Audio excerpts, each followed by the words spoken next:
Previous వీడియోలో యుద్ధానికి ఉరకలు వేసిన ఆ మహావీరుడు ఒక్కసారిగా కుప్పకూలిపోవడం చూశాం కదా. తన కళ్ళ ముందు ఉన్న బంధువులను చూసి అర్జునుడి గుండెల్లో ఏదో తెలియని భయం, జాలి మొదలయ్యాయి. ఆ వీరుడు చివరకు శ్రీకృష్ణుడితో ఏమన్నాడో ఇవాళ తెలుసుకుందామా?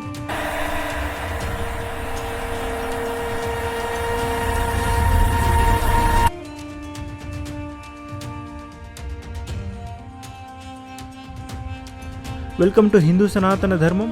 ఇక్కడ మన సనాతన ధర్మం యొక్క గొప్ప కథలు, ఆధ్యాత్మిక జ్ఞానం గురించి మీతో పంచుకుంటాం. ఇంకా మా ఛానల్ని సబ్స్క్రైబ్ చేయని వాళ్ళు ఉంటే ఇప్పుడే సబ్స్క్రైబ్ చేసుకోండి and hit that bell icon so you never miss an update. ఇంకా లేట్ చేయకుండా స్టార్ట్ చేద్దామా? సంజయుడు ధృతరాష్ట్రుడికి చెప్పిన 28వ శ్లోకం ఇది.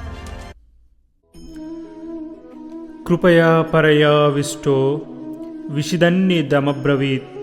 అర్జున ఉవాచ దృష్ట్వేమం స్వజనం కృష్ణ యుయుత్సుం సముపస్థితం. అర్జునుడు ఇప్పుడు ఒక యోధుడిలా లేడు. అతను కృపయా పరయోవిష్టో అంటే అపరిమితమైన కరుణతో, జాలితో నిండిపోయి ఉన్నాడు. ఇవాళ చనిపోబోయేవారు నా వాళ్ళే, వాళ్ళలో ఉన్నది కూడా నా రక్తమే, వీళ్ళంతా నా కుటుంబమే అని ఆలోచిస్తున్నాడు.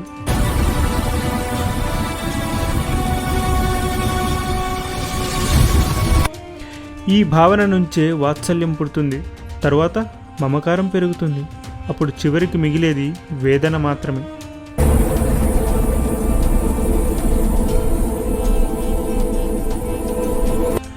పక్కనే నిలబడి ఉన్న కృష్ణుణ్ణి చూసి అర్జునుడు ఇలా అంటున్నాడు. కృష్ణ, యుద్ధం చేయడానికి ఉత్సాహంగా ఇక్కడికి వచ్చాను.